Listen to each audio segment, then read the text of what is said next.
Shalom, selamat pagi saudara yang dikasihi Tuhan. Kiranya berkat, damai sejahtera dan sukacita dari Tuhan Yesus Kristus senantiasa menyertai saudara sekalian.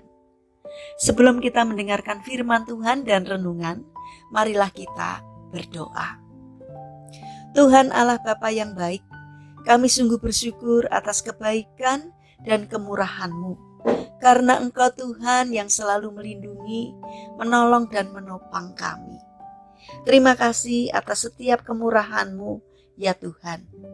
Jika saat ini kami akan mendengarkan sabda firman-Mu, urapilah kami dengan Roh Kudus-Mu, agar kami dapat mengerti dan memahami apa yang Tuhan sampaikan kepada kami.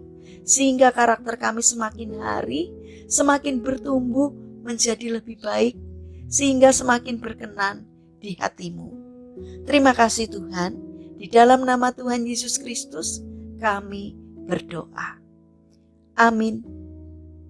Saudara yang dikasihi Tuhan, bacaan firman Tuhan saat ini diambil dari kitab 1 Tesalonika pasal 5 ayat yang ke-17. Demikian sabda Tuhan. Tetaplah berdoa.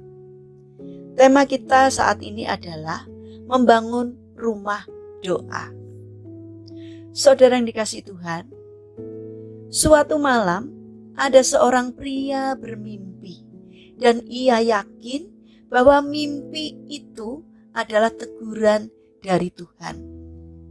Dalam mimpinya itu, dari bagian luar, ia melihat rumahnya begitu asri. Dindingnya bersih seperti baru dicat, dan halamannya tertata rapi dan tampak menghijau. Dengan bersenandung kecil ia memasuki rumahnya, dan alangkah terkejutnya ia ketika melihat keadaan rumah itu dari dalam. Perabotan yang ada di dalam rumah itu kelihatan berdebu. Dindingnya berlubang-lubang seperti baru dimakan rayap. Melalui lubang-lubang itu ia dapat melihat orang yang lalu lalang, debu yang keluar masuk rumah, bahkan sinar matahari yang masuk melalui lubang-lubang itu. Hatinya sangat sedih dan dari mulutnya hanya keluar kalimat, "Ya Tuhan, mengapa rumahku berlubang-lubang seperti ini?" Ia pun akhirnya terbangun dan melihat jam. Ternyata masih pukul 2 dini hari. Ia mencoba untuk tidur kembali, tetapi tidak bisa. Apa yang ia alami di dalam mimpinya itu terus-menerus terbayang di dalam pikirannya. Akhirnya ia memutuskan untuk berdoa dan meminta Tuhan memberitahukan arti dari mimpi tersebut. Di dalam doa, ia diingatkan oleh Tuhan bahwa selama ini ia terlalu sibuk dengan segala rutinitas yang ada. Ia sibuk dengan jadwal kuliah, jadwal pelayanan, dan jadwal lainnya. Hari-hari yang ia lalui tidak lagi ia mulai dengan menyapa Tuhan di dalam doa. Setelah sibuk sepanjang hari, ia pulang dengan tubuh yang letih, kemudian mandi dan tidur. Kadang-kadang film di Netflix dan sosial media yang dimilikinya juga mencuri waktunya. Hampir tidak ada waktu khusus bersama Tuhan. Mungkin orang lain melihat bahwa keadaannya baik-baik saja. Ia mengumpulkan tugas-tugas kuliahnya tepat waktu.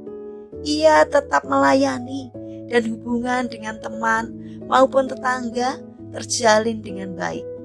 Tetapi hal yang menyedihkan terjadi di tengah-tengah rutinitas yang ia nikmati adalah rumah doa yang sudah lama ia bangun. Sekarang terancam rubuh karena digerogoti oleh rayap-rayap aktivitasnya. Biasanya ia memulai hari dengan membaca firman dan berdoa, menyerahkan kegiatannya sepanjang hari kepada Tuhan. Sebelum tidur ia akan berdoa bagi teman-teman, bagi keselamatan orang-orang di daerah tempat tinggalnya, buat kesejahteraan kota tempat tinggalnya, buat pertumbuhan gereja tempat pelayanannya, dan memohon perlindungan Tuhan atas para imam yang melayani di daerahnya. Tetapi kesibukan telah merampas waktu terindahnya, yaitu jam doanya di hadapan Tuhan. Malam itu ia mengoreksi diri dan menulis semua aktivitas yang berguna dan tidak berguna. Kemudian ia mengambil komitmen untuk menyediakan kembali waktu khusus bersama Tuhan Yesus. Saudara yang terkasih, satu pertanyaan yang harus kita ajukan kepada diri kita sendiri setiap hari. Sudahkah kita menyediakan waktu bersama Yesus hari ini? Jika belum, maukah kita memulainya? Kita harus kembali menyediakan waktu-waktu bersama Yesus. Menyediakan waktu adalah tindakan yang nyata untuk mulai merenovasi rumah doa yang mungkin saat ini mulai berlubang-lubang dimakan rayap aktivitas kita. Mari kita bangun karakter disiplin dalam berdoa, karena doa adalah nafas hidup orang percaya. Mari kita berdoa. Tuhan Yesus yang baik, berilah kami kemauan untuk menata kembali rumah doa yang pernah ada dalam hidup kami. Mampukan kami mendisiplin diri untuk selalu rindu berjumpa dengan Tuhan. Bapa yang penuh kasih, kami ingin menyerahkan untuk seluruh aktivitas kami hari ini ke dalam tangan-Mu.